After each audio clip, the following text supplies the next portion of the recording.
مضمون اردو موضوع سائنس اور جنگ۔ پیارے بچوں، آج ہم سائنس اور جنگ کے بارے میں مضمون کے بارے میں پڑھیں گے۔ پہلے زمانے قدیم میں جنگ میں مخالف فوجیوں کی جسمانی طاقت، یعنی زمانے قدیم میں جسمانی طاقت کے بل بوتے پر اور پھرتی کا مقابلہ ہوتا تھا اور پھرتی کا۔ ان کے ہتھیار بھی پرانے طرز کے سیدھے سادے ہوتے تھے۔ ہتھیار کہتے تھے سیدھے سادی ہتھیار ہوتے تھے۔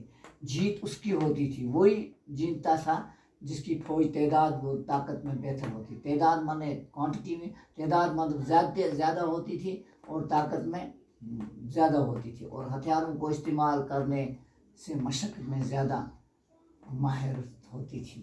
لیکن آج کل کی جنگ جسمانی طاقت اور بہادری سے نہیں جیتی جاتی۔ آج کی جنگ طاقت اور بہادری سے نہیں، بلکہ سائنس کے ایجاد کیے ہوئے ہتھیاروں پر میم خواہش فادر مقصد ہوتی ہے۔ یہ کہا جائے تو غلط نہ ہوگا کہ موجودہ دور کی جنگ فوجیوں کی جنگ نہیں۔ یہ مت کہا جائے کہ موجودہ دور فوجیوں کی جنگ ہے، سائنس کی جنگ ہے۔ یہ سائنس کی جنگ ہے۔ جس ملک کے پاس زیادہ مہلک کہتے ہیں خطرناک زہریلا ہتھیار ہیں، دوسرے کو شکست دے سکتا ہے اور دوسرے کو ہرا سکتا ہے۔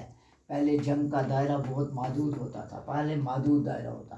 اب دنیا کے مختلف ممالک کے فیصلے مٹ چکے ہیں۔ ایک ملک کی لڑائی کا اثر دنیا کے دوسرے ممالک کے درمیان ہی نہیں رہتی، بلکہ دنیا کو اپنی لپیٹ میں لے لیتی ہے۔ دنیا کو اپنی لپیٹ میں یعنی اپنے گھیرے میں لے لیتی ہے۔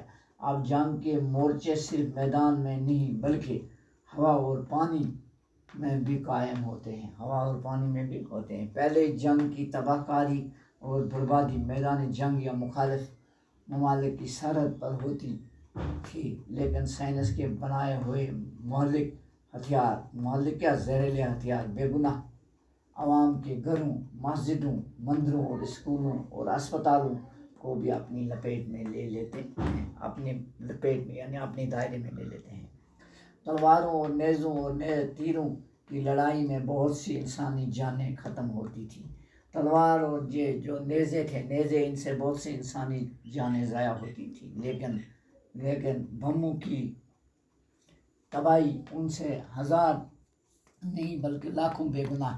ایک بم کئی میل کے رقبے میں عمارتوں اور انسانی زندگی کو تباہ کر سکتا ہے۔ ایک بم بہت نقصان کر سکتا ہے۔ دوسری جنگ عظیم میں دنیا کے کئی ممالک شدید بمباری کی وجہ سے تباہ برباد ہوتے ہیں۔ تو جو بمباری یعنی اوپر سے جب گولے گراتے ہیں تو بہت سے ملک اس طرح بھی برباد۔ اس طرح افغانستان اور عراق پر امریکی بمباری سے لاکھوں انسان بے گناہ مارے گئے۔ امریکہ نے جس وقت افغانستان اور عراق پر بمباری کی یعنی گولے برسائے تو ہزاروں لوگ اپنی جانوں سے ہاتھ دھو بیٹھے۔